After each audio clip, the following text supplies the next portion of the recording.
मैं रमेश चंद्र भट्ट, मूल निवासी गुना, मध्य प्रदेश का, वर्तमान में मुंबई में निवास, विरार में के पास नाला सुपारा करके उपनगर है। उसमें मेरा लड़का इंजीनियर है रेलवे में, और मैं 2006 में रिटायर होने के बाद लेक्चरशिप से रिटायर हुआ। 2006 के बाद उज्जैन रहा। उज्जैन के बाद फिर अभी 10 साल से मुंबई में हूँ। आज हमारे बीच रमेश चंद्र जी भट्ट बैठे हुए हैं। ये प्रोफेसर थे गुना में और अभी मूल रूप से मुंबई में निवासरत हैं। सर ने इनको 2013 में हार्ट में प्रॉब्लम आया था और मुंबई में डॉक्टरों ने इमीडिएट बाईपास के लिए बोला, लेकिन सर ने प्रण लिया कि मैं ऑपरेशन नहीं कराऊंगा और योग प्राणायाम के माध्यम से अपना उपचार करूंगा। आप यकीन नहीं करोगे, इनकी 4 ब्लॉकेज थी, चारों के चारों पूरा रिमूव हो गई सिर्फ योग प्राणायाम से। आप देख रहे हैं आज भी बैठे हुए हैं हमारे बीच। प्राकृतिक चिकित्सालय में उपचार लेने भी आए हैं अभी, और अभी भी स्वस्थ हैं वो। तो उनसे हम जानते हैं उनका अनुभव कैसे रहा, उनकी ही ज़ुबानी, उनने कैसे अपने ब्लॉकेज को कम किया। क्योंकि आज के डेट में क्या होता है, जैसे ही ब्लॉकेज नाम सुनते हैं लोग डर जाते हैं, क्योंकि मेडिकल फील्ड में क्या हो रहा है, डराने का काम ज़्यादा हो रहा है, और हार्ट के नाम से हम तो ऐसे ही डर जाते हैं। तो मैं चाहूँगा कि सर के माध्यम से आप लोग भी कैसे सर ने अपना ब्लॉकेज कम किया, आप भी जान करके अपने जीवन काल में उसको कर सकते हैं। तो हम उनसे ही बात करते हैं। जैसा कि मैंने पूर्व में बताया, मैं वर्तमान में रिटायरमेंट के बाद अपने बेटा बहू के साथ मुंबई में निवासरत हूँ। मेरा बेटा इंजीनियर है, एमई है, SSC section senior section engineer है। मेरा पोता भी एमटेक कर रहा है धनबाद से, और वो 4th ईयर में है। मेरी बहू एमसीएड है, गोल्ड मेडलिस्ट, और वो भी प्राइवेट जॉब में है, शिक्षक है, योगा टीचर है। मेरे परिवार में सभी लोग, बेटा, बहू, पोता, पोती, सभी लोग योग करते हैं, आसन करते हैं, प्राणायाम करते हैं, और लगभग सभी स्वस्थ हैं। मैं 80 वर्ष का हूँ इस समय, 80 वर्ष में रन कर रहा हूँ। 2013 में 24 मार्च 2013 को मुझे अचानक पेन हुआ चेस्ट में, और मैं डॉक्टर को दिखाने गया। डॉक्टर ने यह कह कर के कि हार्ट का मामला है, इसलिए एडमिट होना ही पड़ेगा इमीडिएट, और उन्होंने एडमिट किया। 6-7 दिन रखा, दुनिया भर की जांच की, इलाज दिया, जो ज़रूरत भी नहीं थी, बिना मतलब के उनके उपचार देते रहे। और इतना डोज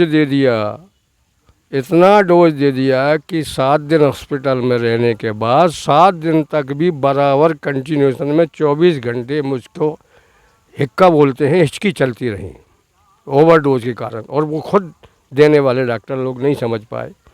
इसके बाद बड़ी मुश्किल से उनसे छुट्टी लेकर के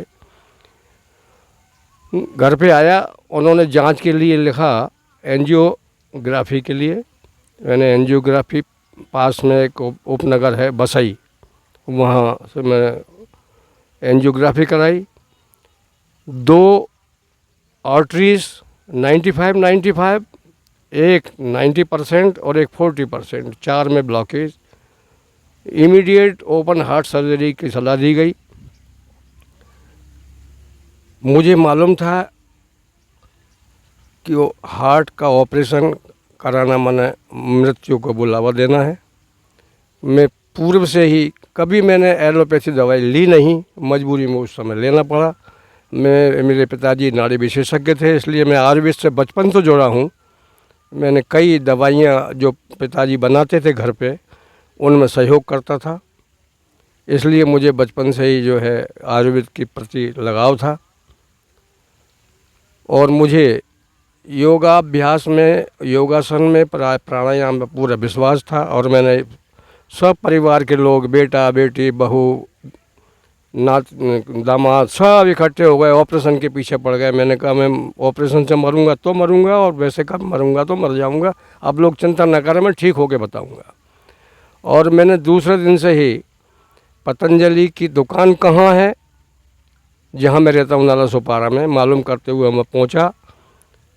जब जीवन होता है तो बचने के हज़ारों बहाने निकलते हैं, हो ही जाते हैं। मुझे पतंजलि की दुकान पे वो दुकान मालिक, जो कभी बैठते ही नहीं थे और योगा सिखाते थे लगभग 200 लोगों को, बहुत बड़ा गार्डन है वृंदावन नाम का, वहाँ सिखाते थे, माइक लगाते थे। मैंने उनसे पूछा, एक किताब खरीदी प्राणायाम रैश, और उनसे पूछा योगा होता है या आसन वगैरह होते हैं? बोले होते हैं। कहाँ होते हैं, कब होते हैं, कौन कराता है? और उन्होंने दिया परिचय, सुबह 5 बजे से 8 बजे तक वृंदावन गार्डन में होता है। मैंने कौन कराता है? बोले मैं ही कराता हूँ। संयोग बस सब उसमें लाइन मिलती चली गई। दूसरे दिन से मैं ठीक 4:30 बजे ही गार्डन पहुँच गया। तब से लेकर के बराबर 5 साल 6 साल तक हमारा योगा अभ्यास चला बिना नागा के, और सारी आसन, सारे प्राणायाम सीख गए। उसी दरमियान सत्ता परिवर्तन और व्यवस्था परिवर्तन का शंखनाद बाबा रामदेव जी ने किया। तमाम सब लोगों को बुलाया।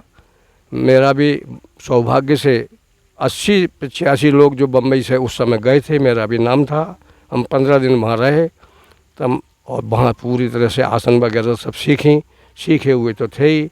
आने के बाद फिर निरंतर 2013 से अभी तक मैं 2.5 से 3 घंटे प्रतिदिन योगाभ्यास करता हूँ, जिसको 4 भागों में बांटा है। 45 मिनट का प्राणायाम, जो कम से कम 15 प्राणायाम करता हूँ, और सूक्ष्म व्यायाम 15 मिनट, आसन 45 मिनट, और योगिक जॉगिंग 15 मिनट। इन सब को मिलाकर मुझे 2.5 से 3 घंटा लगता है। बिना नागा के मैं 2013 से अभी तक प्राणायाम कर रहा हूँ, और कई लोगों को मैंने इसको प्रेरित किया है, सिखाया है, अभी भी सिखाता हूँ। कोरोना की वजह से थोड़ा डिस्टर्ब हो गया है, कम लोग आते हैं। पहले माइक लगा करके 150 से 200 लोग आते थे, जिसमें महिलाओं की संख्या ज़्यादा होती थी, और उनको योग सिखाने का मौका मिला। आज मैं पूर्णतः स्वस्थ हूँ, किसी भी प्रकार की कोई भी बीमारी नहीं है। मुझे 300 डायबिटीज़ रहती थी, और 150 से 200 के आसपास बीपी रहता था। आज पिछले 6-7 साल से प्राणायाम और आसन योगाभ्यास से मैं कोई भी किसी भी प्रकार की दवाई नहीं ले रहा हूँ। बदन में कहीं भी कोई दर्द नहीं है, और मैं पूर्णतः स्वस्थ हूँ। फिर भी ये कोरोना की वजह से जो इंजेक्शन जो लगे वैक्सीन के, उनके बाद मैंने बूस्टर का लगाया इंजेक्शन जनवरी 2021 में 2022 में। तब से 2 महीने बाद ही मुझे पूरा शरीर पैरालिसिस टाइप जैसा हो गया, अर्थराइट हो गया, बात का प्रकोप हो गया, हाथ पैर टेढ़े हो गए। वो मैंने मेरा योगाभ्यास से मैंने ठीक किया।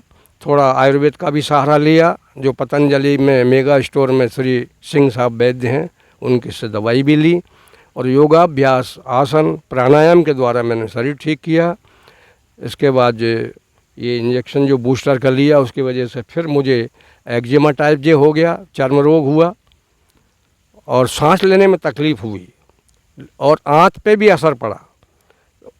उनके इलाज के लिए आज 10 दिन से यहाँ आगर में जो प्राकृतिक चिकित्सा केंद्र है, उसमें मैं स्वास्थ्य लाभ ले रहा हूँ।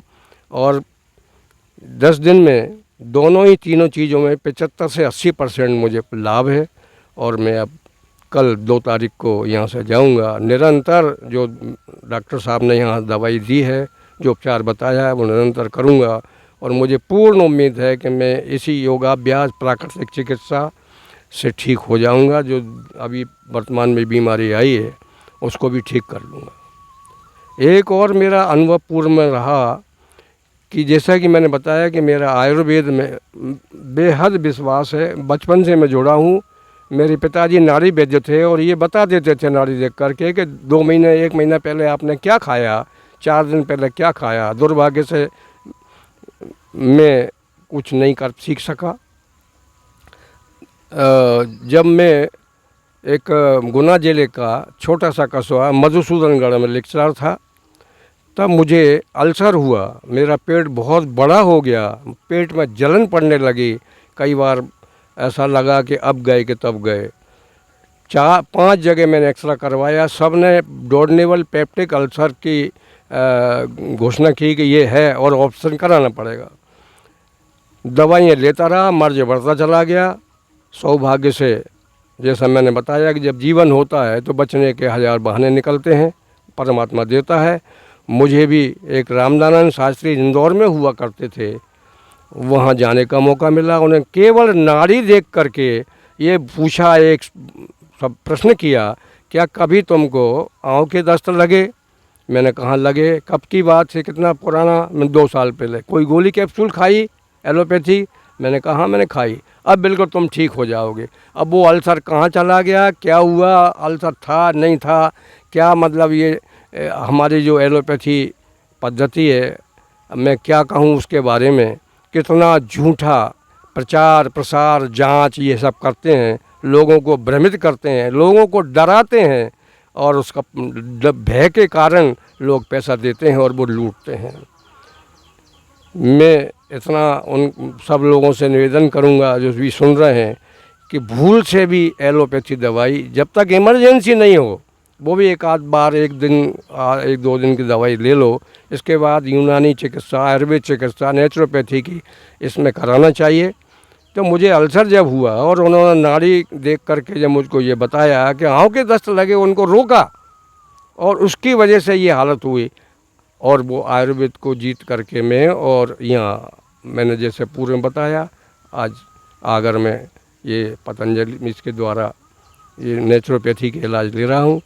और मैं सबसे अपील करूँगा, प्रार्थना करूँगा विनम्रता से कि को भूल से भी अनावश्यक दवाइयाँ, अनावश्यक जांचें, अनावश्यक ऑपरेशन न कराएं, धीरज रखें और अपने आप को संभालें और लुटने से बचें, शरीर को बर्बाद करने से और जहर खाने से बचें और आयुर्वेद की, नेचुरोपैथी की, योगासन, योगाभ्यास, प्राणायाम की शरण में जाएं तो सबका कल्याण होगा। और धन्यवाद बहुत बहुत।